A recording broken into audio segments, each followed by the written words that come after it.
ਇੱਕ ਦਫਾ ਹਜ਼ਰਤ ਈਸਾ ਅਲੈਹਿਸਲਾਮ ਦੀ ਮੁਲਾਕਾਤ ਇਬਲੀਸ ਨਾਲ ਹੋਈ, ਜੋ ਕਿ 4 ਗਧਿਆਂ ਨੂੰ ਹਾਂਕ ਰਿਹਾ ਸੀ। ਇਹਨਾਂ ਗਧਿਆਂ ਦੇ ਉੱਤੇ ਸਮਾਨ ਵੀ ਲੱਦਿਆ ਹੋਇਆ ਸੀ।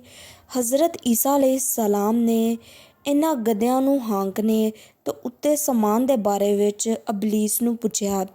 ਇਬਲੀਸ ਨੇ ਕਿਹਾ, ਤਜਾਰਤ ਦਾ ਸਮਾਨ ਆ, ਇਹਦੇ ਖਰੀਦਦਾਰ ਨੂੰ ਮੈਂ ਲੱਭ ਰਿਹਾ ਵਾਂ। ਈਸਾ ਅਲੈਹਿਸਲਾਮ ਨੇ ਪੁੱਛਿਆ, ਪਹਿਲੇ ਗਧੇ 'ਤੇ ਕਿਹੜਾ ਸਮਾਨ ਲੱਦਿਆ ਵਾ? ਇਬਲੀਸ ਨੇ ਕਿਹਾ, ਜ਼ੁਲਮ। ਪੁੱਛਿਆ, ਇਹਨੂੰ ਕੌਣ ਖਰੀਦੇਗਾ? ਕਹਿਣ ਲੱਗਿਆ, ਬਾਦਸ਼ਾਹ। ਦੂਸਰੇ ਗਧੇ ਦੇ ਬਾਰੇ ਵਿੱਚ ਹਜ਼ਰਤ ਈਸਾ ਅਲੈਹਿਸਲਾਮ ਨੇ ਪੁੱਛਿਆ, ਇਸ 'ਤੇ ਕੀ ਲੱਦਿਆ ਹੋਇਆ ਵਾ? ਇਸ 'ਤੇ ਇਬਲੀਸ ਨੇ ਕਿਹਾ, ਹਸਦ। ਪੁੱਛਿਆ, ਇਹਨੂੰ ਕੌਣ ਖਰੀਦੇਗਾ? ਕਹਿਣ ਲੱਗਿਆ, ਉਲਮਾ। ਹਜ਼ਰਤ ਈਸਾ ਅਲੈਹਿਸਲਾਮ ਨੇ ਪੁੱਛਿਆ, ਤੀਸਰੇ ਗਧੇ 'ਤੇ ਕੀ ਲੱਦਿਆ ਹੋਇਆ ਵਾ? ਇਬਲੀਸ ਨੇ ਕਿਹਾ, ਖਿਆਨਤ। ਪੁੱਛਿਆ, ਇਹਨੂੰ ਕੌਣ ਖਰੀਦੇਗਾ? ਕਹਿਣ ਲੱਗਿਆ, ਤਾਜਰ।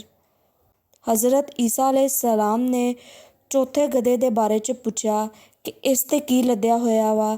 ਇਸ 'ਤੇ ਇਬਲੀਸ ਨੇ ਕਿਹਾ, ਮਕਰ ਫਰੇਬ।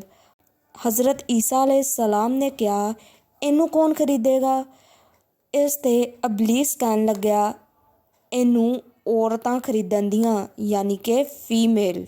ਸੁਬਹਾਨ ਅੱਲਾਹ। ਕਮੈਂਟ ਵਿੱਚ ਸੁਬਹਾਨ ਅੱਲਾਹ ਜ਼ਰੂਰ ਲਿਖਿਓ ਤੇ ਐਵੇਂ ਹਜ਼ਾਰਾਂ ਵੀਡੀਓ ਵੇਖਣ ਲਈ ਸਾਡੇ ਚੈਨਲ ਨੂੰ ਲਾਈਕ ਤੇ ਸਬਸਕ੍ਰਾਈਬ ਕਰ ਦਿਓ।